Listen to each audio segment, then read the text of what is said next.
It's spring here at Neversink, and we're just planting lettuce heads into the house for spring sales at the farmer's market. And I want to talk about our soil.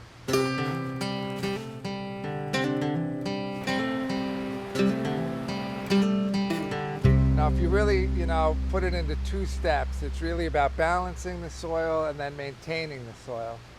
And maintaining is something I talk about in another video, which is what am I adding to the soil this year? And that's about feeding and maintaining the soil, making sure that it has continual organic matter.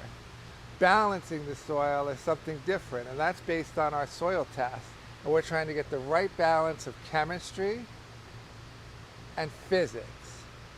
The chemistry is what you get from a soil test, and that's going to tell you what you have too much of, what you have too little of, and then you balance it by pushing out things that you have too much of and making sure you add what you have too little of. And that's something that I use a soil consultant for to make sure that we're doing it right. And we do about 20 soil tests a year because I do every house, I do every section in the field, so that I don't have just an average over the whole farm. I'd rather do an average inside of a house on a much smaller space. Balancing the physics is about the soil itself. Is it too sandy? Is it too much clay? Is it have enough organic matter?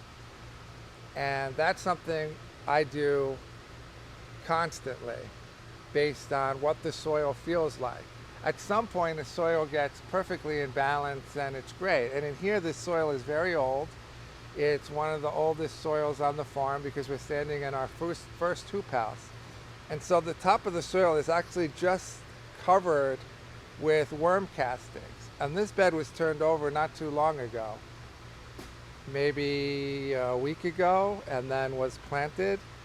And so it was all disturbed because we planted the lettuce. But you can see it's just now covered with worm castings as the worms come up in the night and just create worm castings. And when your soil is balanced, both in its physics and its chemistry, it's the perfect environment for the biology in the soil, and they're going to be happy and they're going to thrive. Now, once you have it balanced, what I do is maintain it, and that's by not compacting it and making sure that it's fed, that the moisture is good. And I feed the soil slowly over time, and that's in another video, which is what am I adding to the soil this year? Well, thanks for watching, and make sure you subscribe.